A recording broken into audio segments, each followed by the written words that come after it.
The girl who changed her fate.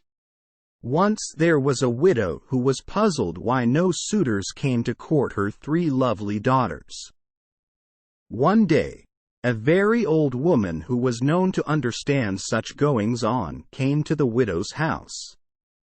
The widow offered the old woman tea and sweets and asked her why no suitors came to call. "Truly it is hard to say," said the old woman, "yet it can only mean one thing. One of your daughters must be ill-fated.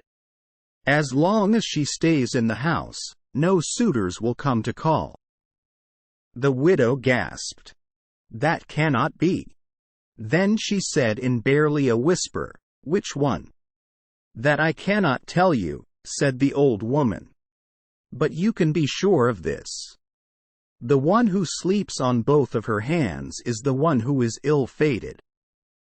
As darkness fell and her 3 daughters went to bed, the widow dreaded what she must do.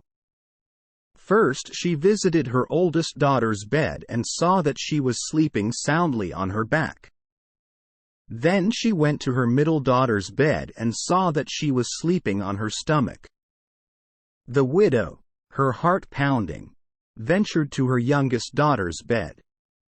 There with horror she saw that her dear youngest daughter Elena, breathing evenly, was sleeping on both of her hands. The widow felt weak. She sat on the bedside and wept silently. Her tears fell on Elena's hands and the girl awakened. "Mother," she cried. "What's the matter?"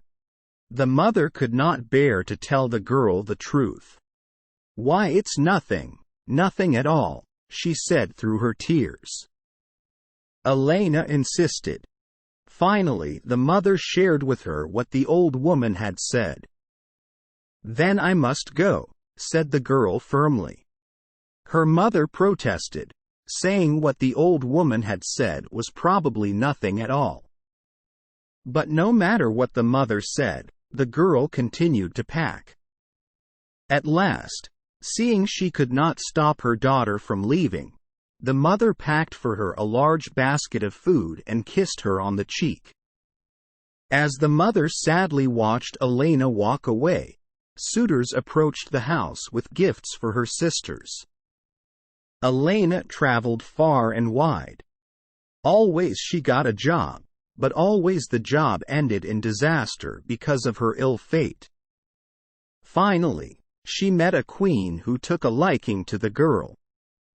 "Surely you must be ill-fated," said the queen, shaking her head at the girl's latest disaster.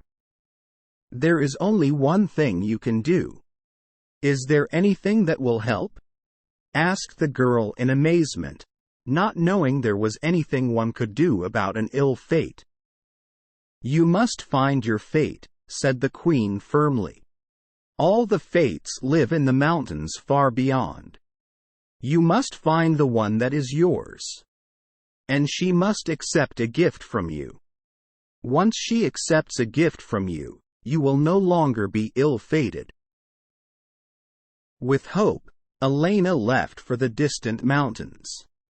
After a long journey, she arrived at the one where all the fates of the world lived. Some of the fates were lovely to look at, others as hideous as could be. "Are you my fate?" Elena asked each one in turn. Some politely smiled, "No." Others scoffed and laughed at her. She went on, one after another. Finally she saw a fate that looked somewhat like her, but her face was grotesquely twisted. Her hair was wild and she stared at Elena, making her very uncomfortable. Elena whispered, "Are you my fate?" frightened to know what must be true. Elena's fate laughed and stared at her in such a way that Elena knew she had found the right one. Elena offered her some bread, but the creature cursed her and threw handfuls of dirt in her face. When the bizarre creature was laughing so loudly her mouth was wide open, Elena quickly threw a piece of bread that landed in her mouth. As the hideous fate chomped on the bread, her face softened. She said, "Well now, that's not so bad, not bad at all." Alina's fate threw her a silk ball. She told the girl that if anyone wanted the silk thread, she must demand its weight in gold. Then she abruptly turned around and left. Delighted, Alina returned to the castle. A young man heard about her silk thread and asked to buy it for his sister's wedding. Alina said that, in exchange, she must have its weight in gold. Yet no matter how much gold was piled on the scale, it was never enough. Finally, the young man stepped on the scale himself and it balanced perfectly. The two of them laughed, and they were soon married. Thanks for watching. Please do not forget to like, share, comment and subscribe.